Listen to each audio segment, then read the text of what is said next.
to design a monocoque fiberglass, and that was quite an innovation, fiberglass body shell, put a lightweight, high-powered engine in it, put top-class Lotus suspension in it, and then build a car that was aesthetically beautiful.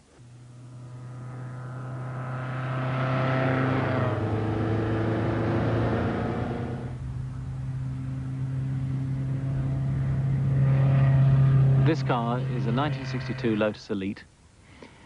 It has a 1216 Coventry Climax engine, which was derived from a fire pump.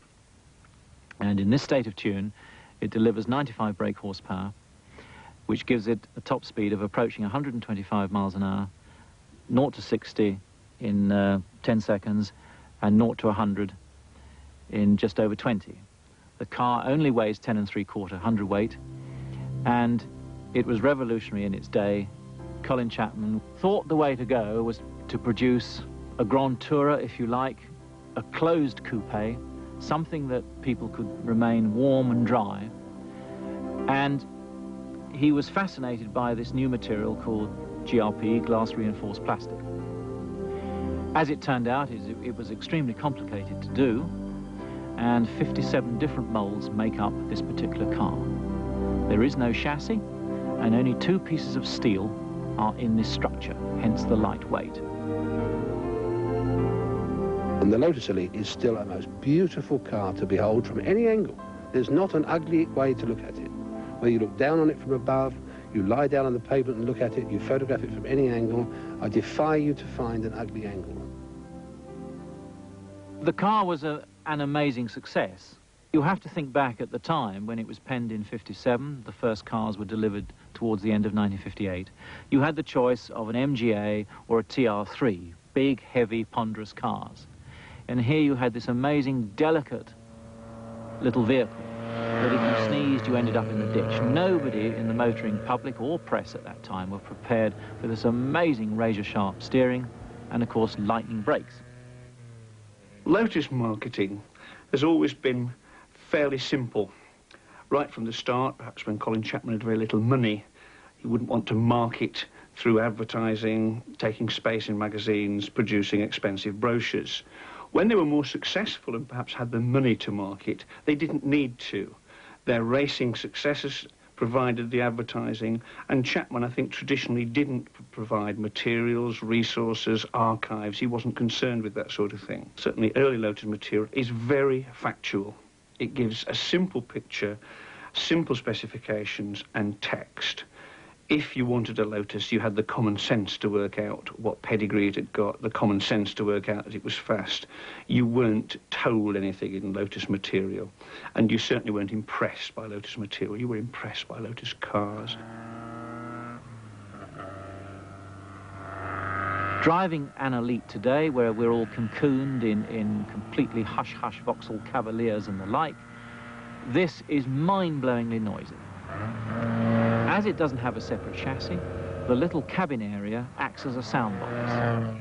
So you have absolutely everything coming into your ears. You have the rear suspension thumping away, you have the prop shaft 2 inches from your knee, the gearbox is 2 inches from your shins. Everything is sitting in there with you. The fuel consumption knocks the spots of virtually every car known to man today, and regularly returns over 45 to the gallon at 90 miles an hour. I first saw the Elite at the 1957 Motor Show. I was 9 years old at the time, and I thought it was the most beautiful thing I had ever seen in my life, and I still do.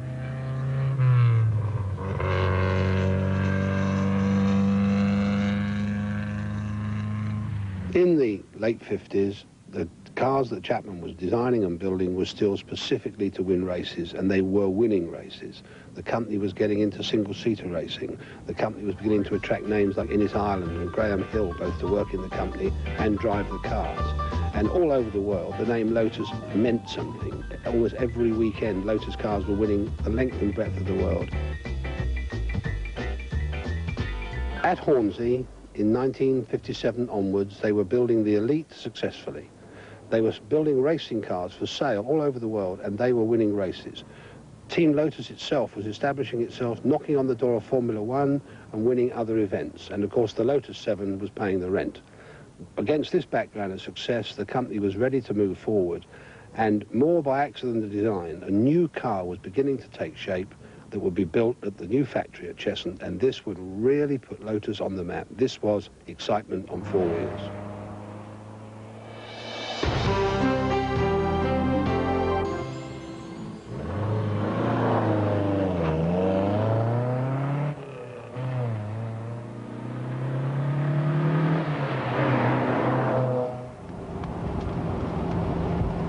This car is a Lotus Elan S2, built in 1965. It was bought in that year as a kit of parts, which was a service offered by Lotus in an effort to avoid purchase tax. You could either opt for the kits or you could buy a ready assembled car. This one was assembled by the local distributor and has been in the family ever since.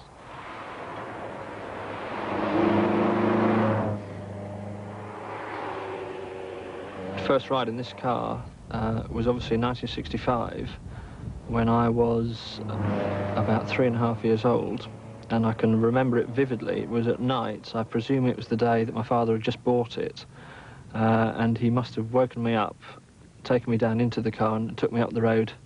I was actually sitting on the transmission tunnel, and I can remember the exhilaration and the speed. It seemed a different world to me. That has stuck in my mind ever since. The Elan rose out of the ashes, really, of the Lotus Elites. After about 1,000 Elites had been produced, Chapman went back to the drawing board, and the result was the Elan. Chapman wanted the concept of chassis-less construction to continue into the Elan. Ron Hickman, the design and development director, wanted to test all the rolling components of the vehicle. So one night at a dinner, Chapman and Hickman designed a one-off test bed chassis by... It was called the fold along the dotted line chassis. They actually mocked it up on the menu card, like these things you cut out of a Kellogg's cornflake packet. But that chassis proved to be so good, so docile, gave the car such enormous handling, and proved so cheap to make, that from that day on, we at Lotus adopted the backbone chassis concept.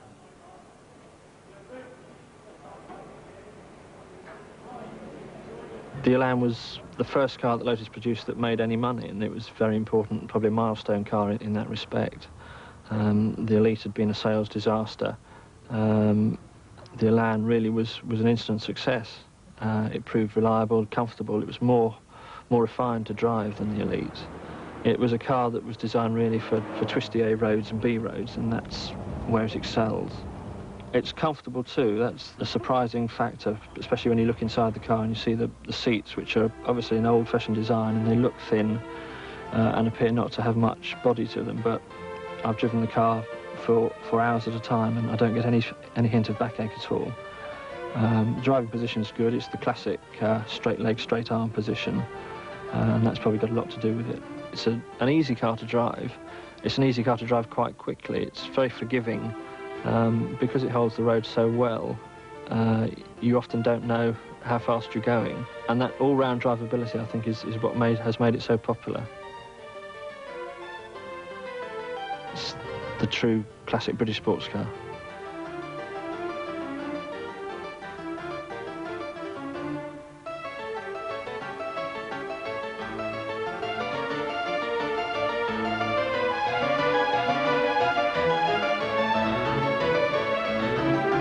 By 1965-66, Lotus were in an expansion requirement in every possible area. We needed to build more factories.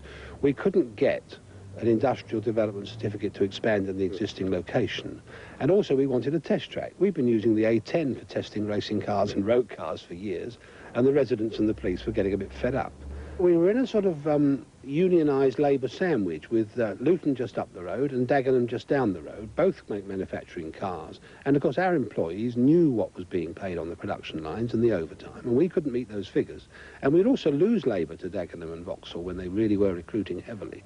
And the other thing was we were dead set against any form of union in the factory. We had enough problems when our suppliers went on strike. And for Chapman, the idea that our own employees might go on strike was absolutely out of the question. He went on record as saying, if this company comes unionised, I will shut it down.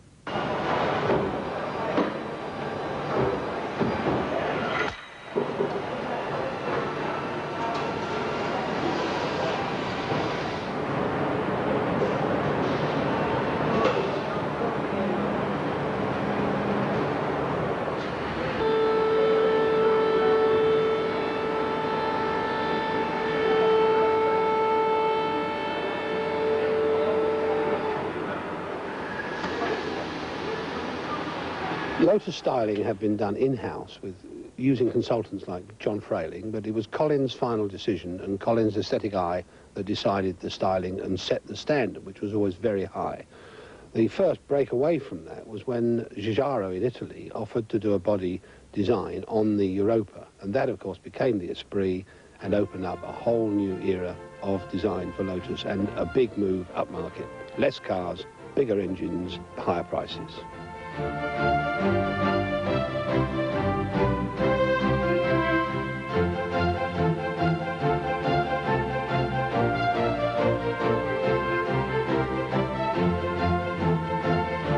Lotus made the Esprit, I think, to capture the Ferrari market. They wanted basically an Italian car design, which they had in Giugiaro, and people wanted something which was a match for the Ferrari. As soon as the Esprit was produced, everybody wanted one. It was in great demand. The second Esprit, the Esprit S2, sold like hotcakes. You couldn't get them for love nor money. The reason most people buy a Lotus Esprit is because of the way it looks, the sharp, angular design, the very Ferrari-like look, the Italian styling, not really for the performance. You know, the performance is an added bonus. When we decided to turbocharge the Esprit, when Chapman said it had got to be done, he bought nearly everything with a turbocharger, including 2 aeroplanes. And they were all studied, and the car was totally re-engineered to take a turbocharger. He didn't just hang one on an engine and see how it would go. So he was always pushing ahead. Everything had to be better and better and better.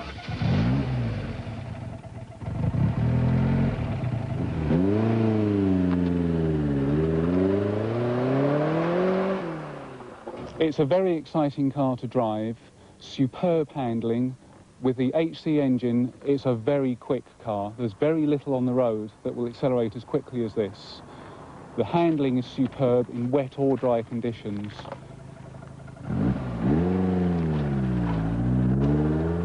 Being a mid-engine car, everything is in the right place. The fuel tanks are each side of the engine. Most of the weight is inside the wheels. That's to say that there's very little overhang each end. So it makes it a very enjoyable car to drive, very exciting car to drive. A little bit twitchy on the limit because it's mid-engined, but most owners never find the limit.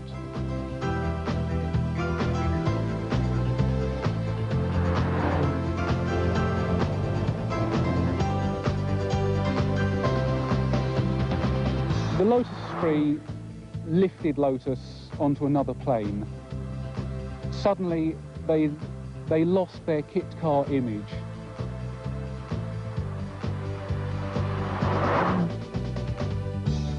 The top of the range now is the Turbo Esprit Sport 300, which has bigger wings, bigger wheels, and a 300 brake horsepower engine. Basically, Peter Stevens came along and he rounded all the edges of the Giugiaro Esprit. The Giugiaro Esprit owners feel, you know, that was sacrilege, it ruined their car, and would not give house room to a Peter Stevens car.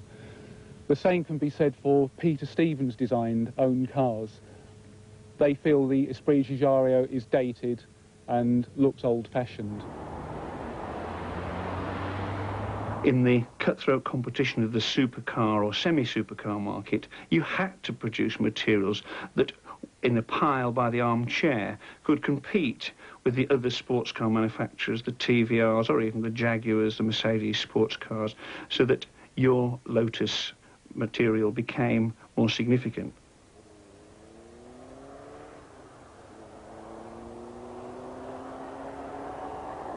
I first saw an Esprit at the 1975 Motor Show, which was a white S1 Esprit with a gleaming Wolf Race wheels. And it looked like something from outer space. It was just absolutely amazing. Nobody had ever seen one. There was never been another car like it. And it was so futuristic. And I thought, well, you know, I've got to own one of these, but I never ever thought I would. The very word Lotus evolves all sorts of feelings inside. The Lotus is more than just a car.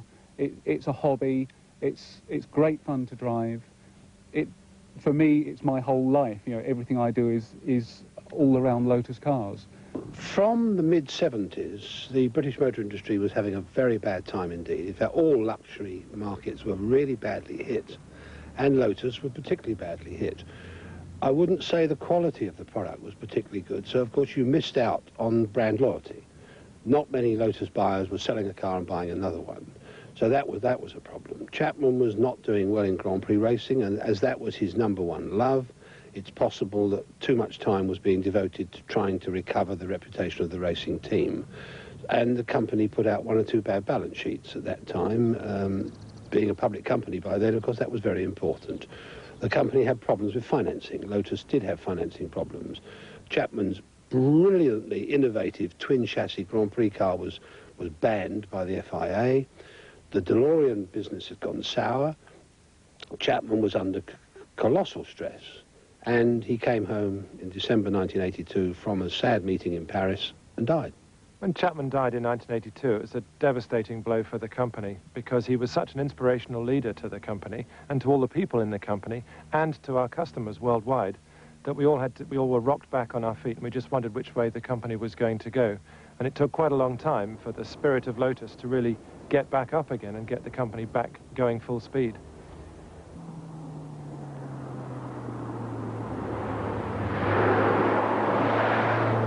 It's an incredible company, and it's all there. It's just an energy that Chapman created. So Chapman is still alive in the way that company thinks. He set standards. People would still say, I wonder what the old man would have done.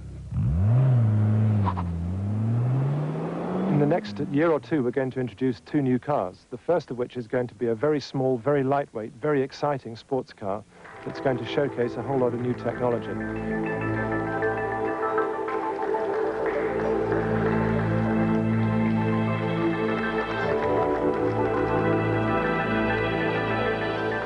It's really going to be following the classic Lotus philosophy of lightweight, simplicity, elegance, and huge driver fun. But it's going to, as I say, really look forward into the future, looking to 10 years ahead in terms of manufacturing technology. The other new product that's on the way is a new engine for the Esprit, which is going to carry us forward quite considerably.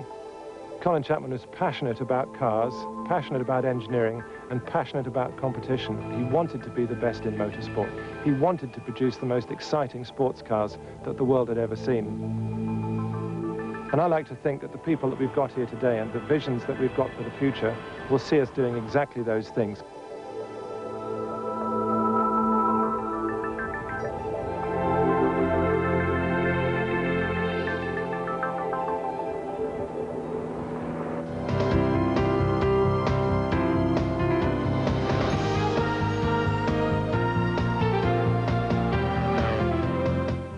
Special Forces next looks at the German 1st Airborne Division, considered by many to be the finest paratroopers in the world.